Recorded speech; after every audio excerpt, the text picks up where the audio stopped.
Hola, me llamo Señor Blanco y vamos a estudiar las funciones circulares.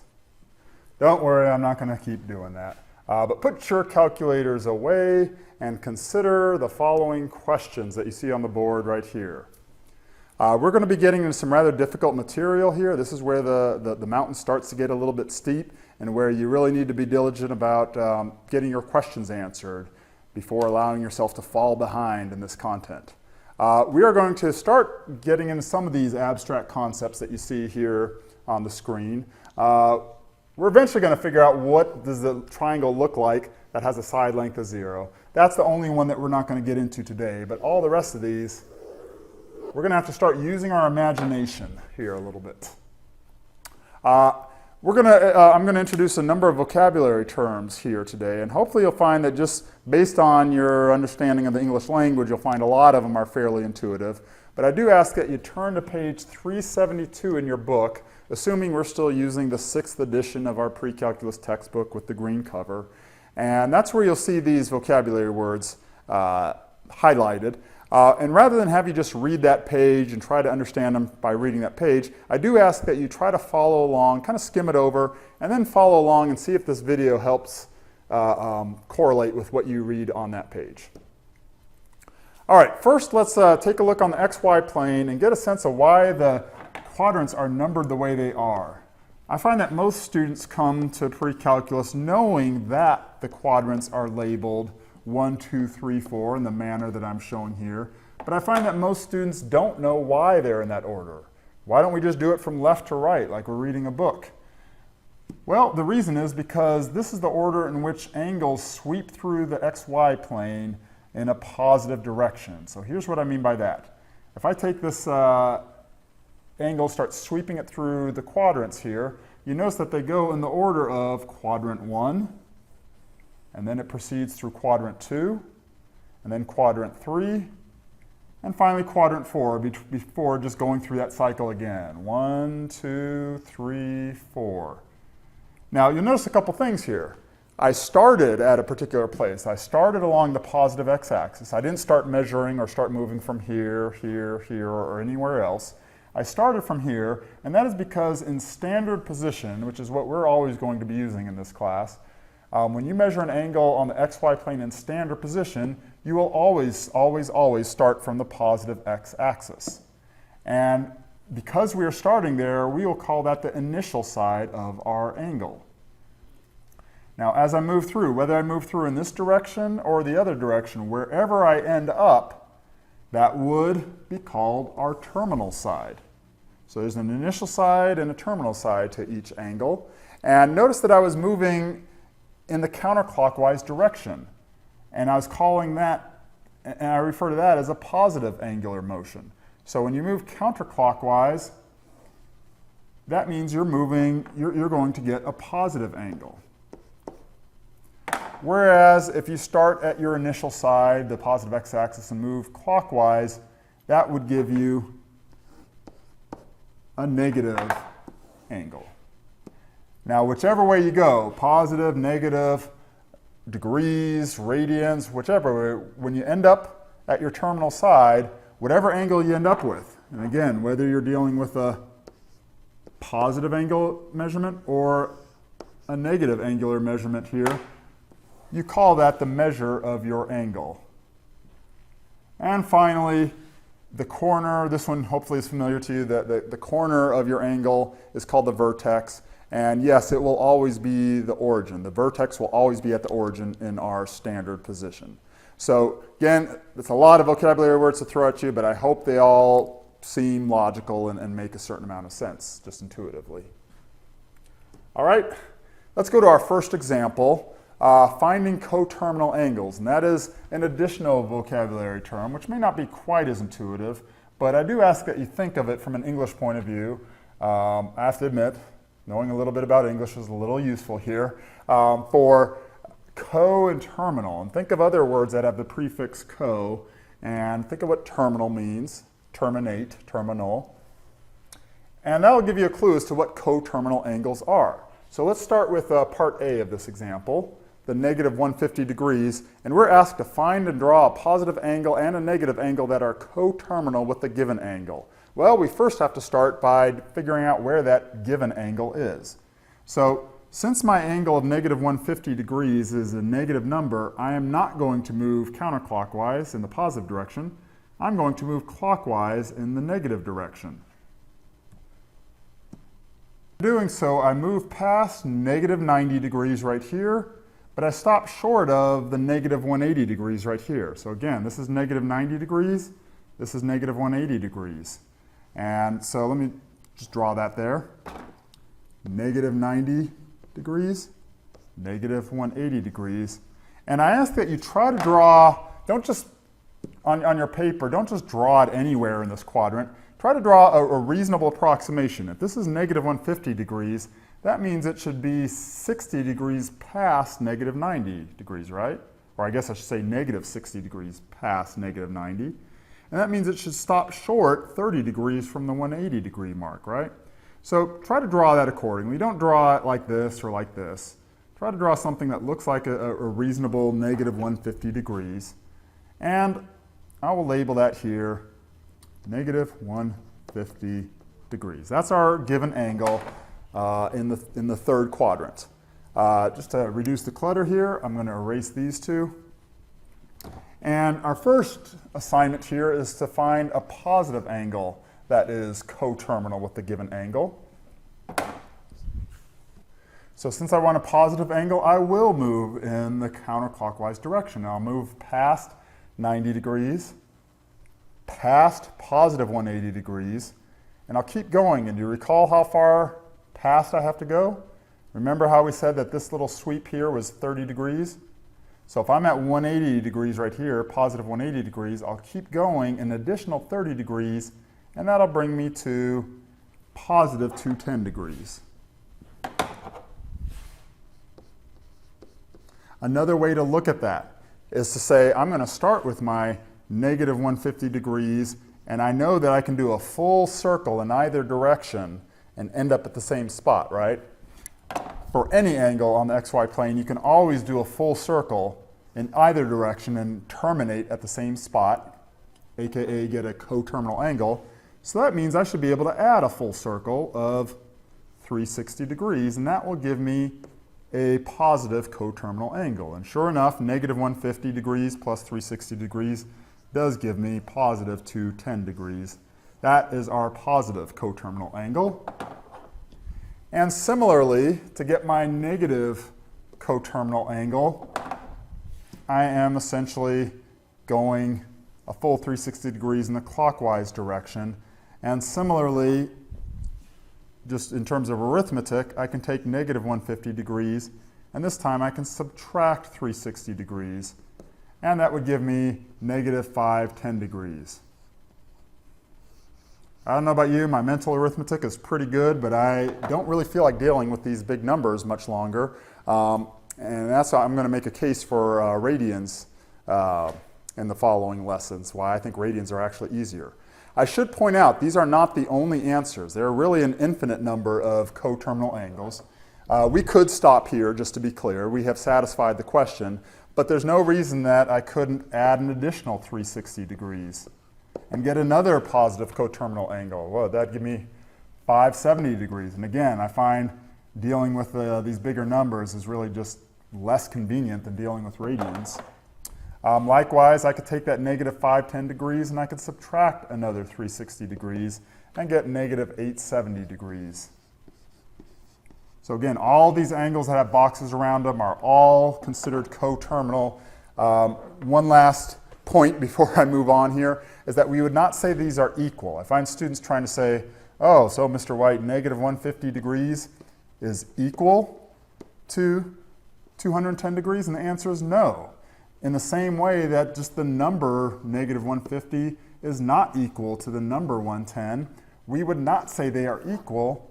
That's why we have this word coterminal. They are coterminal. All these angles are coterminal with the original negative 150 degrees.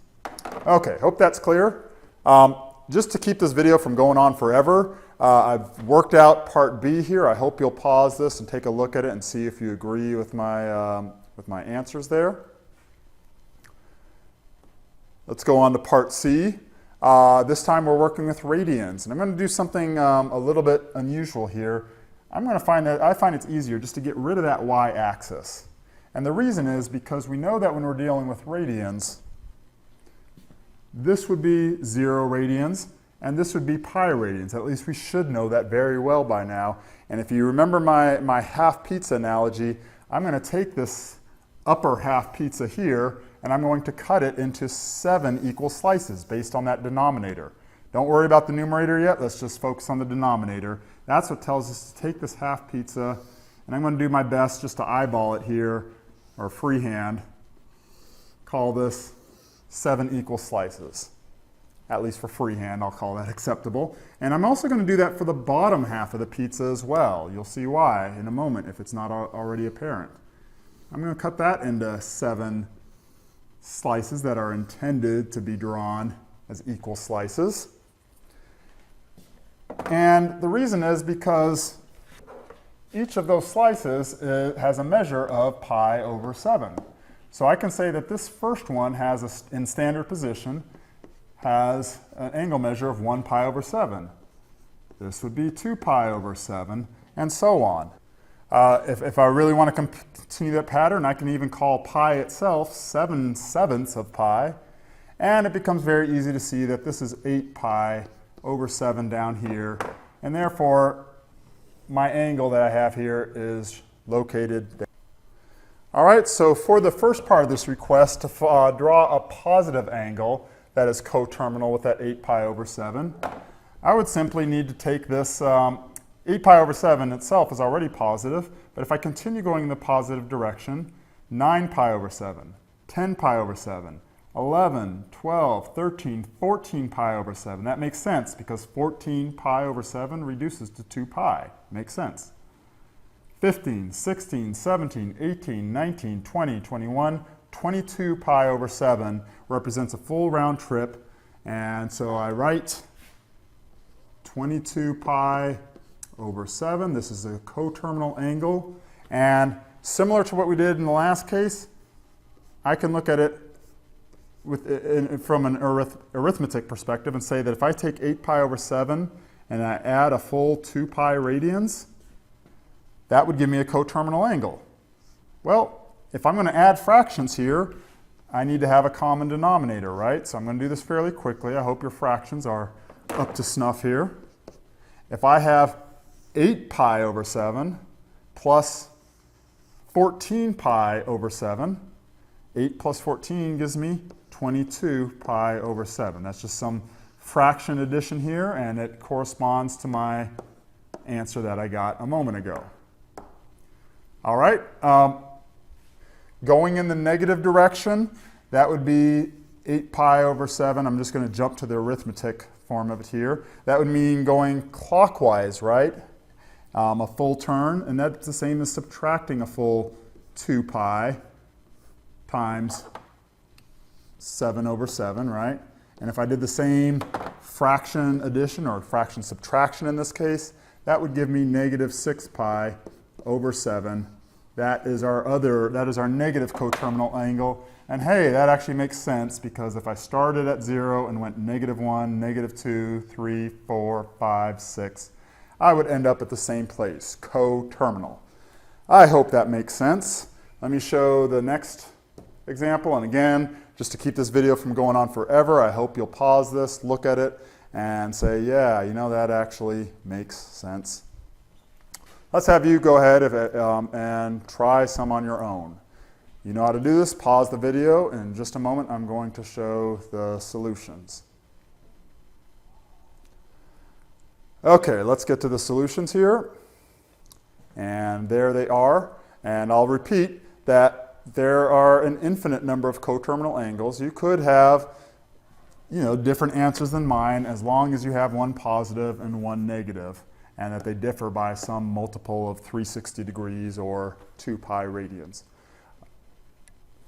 All right, let's go on to our last example here. Evaluating trig functions on the xy plane. Let theta be any angle in standard position whose terminal side contains the point -5, 7. Those are x and y values. Find the 6 trig functions of theta.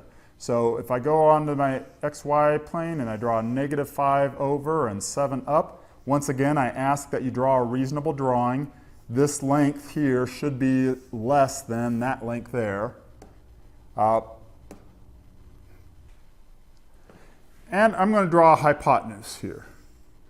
Now, as far as the length of the hypotenuse, I hope it's clear that the Pythagorean theorem is going to be the key to finding that length. So square root of 7 squared plus -5 squared would give us, let's see, 74, square root of 74. So notice I did something kind of odd here. I labeled this triangle with a negative side length.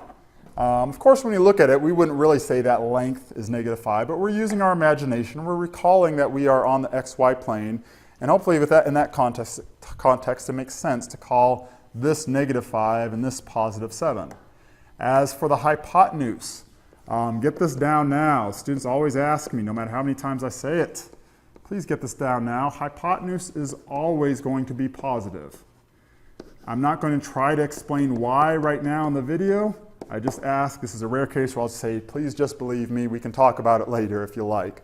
But the hypotenuse value will always be positive, even though the opposite and adjacent sides may be negative. All right, so speaking of opposite and adjacent, when you look at this picture and you ask yourself, which one's the opposite and which is the adjacent? I know this is my hypotenuse, but you're always taking the perspective of somebody standing at the origin there. So pretend that you're standing there at the origin or the vertex of the angle, and notice that this would be our opposite, this would be our adjacent. So opposite, adjacent. And likewise, I want to point out that the x value, when you're given point coordinates, the x value is always your adjacent side, positive or negative. The y value is always your opposite side. So that's a connection. I don't want you to simply memorize that. I hope that when you draw the picture that just makes perfect sense. Now, to keep this video from going on any longer, I'm going to put the trig functions up here. And I hope that in looking at the diagram that we came up with and in looking at those trig functions and your understanding of SOHCAHTOA and such, I hope that makes sense. The one thing I could see here that may confuse you a little bit is that you may be looking at, let's say, the cotangent, for example, or no, let's say the secant, for example, and say, isn't secant supposed to be hypotenuse over adjacent? So shouldn't it be positive root 74 over -5? And I would argue that you can put the negative down here if you want and make it positive up top. That's fine, but I just find that looks a little strange. And hopefully you know that with fractions, you're free to move that negative sign. You can keep it up here. You can put that negative sign down below, or you could put that negative sign out in front if you prefer. Various ways you can write it. So just get used to seeing that move around. All right, again, I know I went through this one really quickly to try to keep the video from getting too long, but study that as much as you need to and try this on your own, please. I will be revealing the solutions in just a moment. All right, solutions coming up. There they are. Those are the pictures you should have, triangles and quadrants 4, quadrants 3. One thing I realized I forgot to mention, and I hope this didn't screw you up, is that you should always draw, I think I've mentioned this in class already, I should have, but you should always draw your triangles when you have an angle in some quadrant. You should always draw vertical lines to the x-axis to complete your triangle, making a bow tie shape if you were to draw angles in all 4 quadrants. You should never, ever, ever draw horizontal lines to the y-axis. That will never happen in this class. All right, so with those pictures, if I move those out of the way and put the solutions up here, they should look something like this. Again, there could be variations on this. You maybe rationalize the denominators or maybe put the negative sign in a slightly different place. But other than things like that, hopefully these agree with your answers, and if not, come by and see me during office hours.